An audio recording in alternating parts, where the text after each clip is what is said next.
창문을 다 닫은 아침 온도가 20도 이하로 내려온 요즘 계절은 이제 구근을 심기 너무 좋은 계절이죠.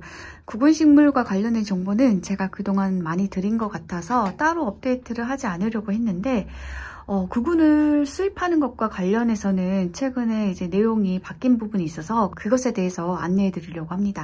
여러분들이 외국에 여행을 갔다거나 아니면 외국에서 살다가 한국으로 돌아올 때 키우던 식물을 가지고 들어온다거나 식물을 외국에서 한국으로 반입하는 경우가 종종 있는데요. 이런 경우에는 일정 수량 미만으로는 식물 검역 증명서 제출을 면제하고 있어요. 예전에 그것에 대해서 영상을 다룬 적이 있었죠. 근데 그 영상을 만든 이후로 법 개정이 이뤄졌어요. 수식구분과도 관련된 부분이 있기 때문에 그것에 대해서 설명을 드리고자 합니다. 법이 개정되면서 보이는 가장 큰 특징으로는 삽수, 접수 이런 묘목에 대한 통과가 어려워졌다는 것입니다. 예전에는 동남아시아 같은 데 놀러가서 저런 거 보고 예쁘다 그래가지고 저거를 뿌리를 이렇게 씻어서 가져오거나 아니면 이렇게 마디를 그냥 똑 끌어가지고 가져오거나 이렇게 반입하는 게 가능했어요. 근데 이제는 그게 일절 안 됩니다. 10개 이하로는 가능하던 것이 이제는 전부 다 검역증명서를 제출하도록 요구를 하고 있어요. 그러면 이게 이제 구근에는 어떻게 영향을 미치게 되냐면요. 아시다시피 이 초식구근 같은 경우 예전에는 100개 이하로는 검역증명서 제출이 면제되어 있었습니다. 그래서 우리가 네덜란드라든가 아니면 유럽 지역에 가가지고 히아신스, 튤립, 무스카리 등등등등 이런 구근 식물들을 수입하고자 한다면 가지고 오고자 한다면 그냥 100개 미만으로 우리가 수량 맞춰서 검역증명서 첨부 제외 승인 신청서를 이제 발급하고 가져오면 됐었어요. 그런데 그 과정에서 지금 요런 계절, 그러니까 10월이 지나고 이제 11월을 바라보고는 요 계절에서는 얘네들을 이렇게 담아가지고 올 때 까딱하면은 여기 밑에 이렇게 뿌리가 날 수가 있어요. 여기도 이렇게 뿌리가 났는데 이렇게 뿌리가 나는 경우가 있었어요. 근데 이제 요게 뿌리가 전혀 없을 때에는 설령 이렇게 싹이 나도 요 녀석은 구근으로 보거든요.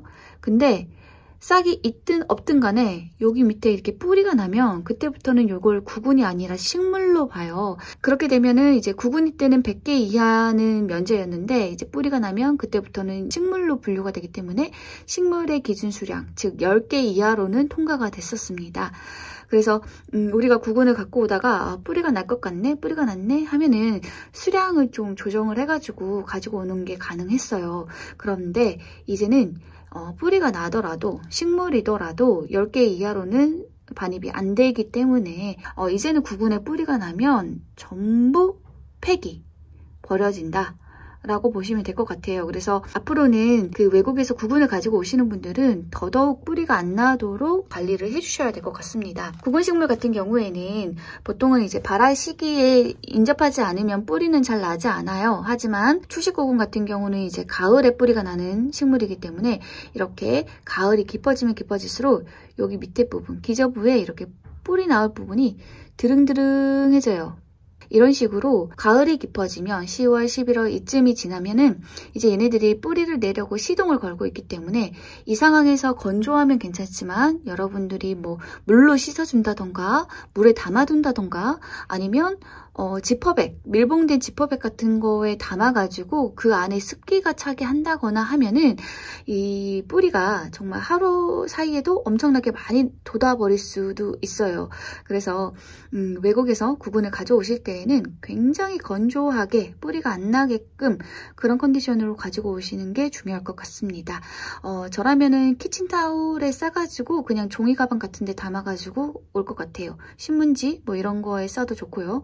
많이 가지고 오고 싶어서 그럼 저는 그럼 검역증명서를 제출을 할래요 라고 이제 생각하시는 분들도 있을 수 있을 텐데 이게 만만치 않은 작업 같더라고요. 이게 수출국의 정부기관에서 발급을 하는 거고 그 다음에 국제식물보호협약에 규정된 식물검역증 서식이 있대요. 그 양식에 맞게끔 발급을 하는 게 식물검역증명서라고 하더라고요. 그래서 전문업자분들이 아니라면 일반 소비자가 접근하기에는 쉽지 않지 않을까라고 생각은 하고 있습니다.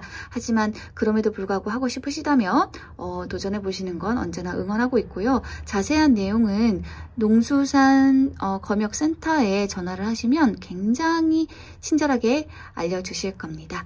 어쨌든 여러분들의 식생활이 언제나 윤택하고 즐거우셨으면 좋겠습니다.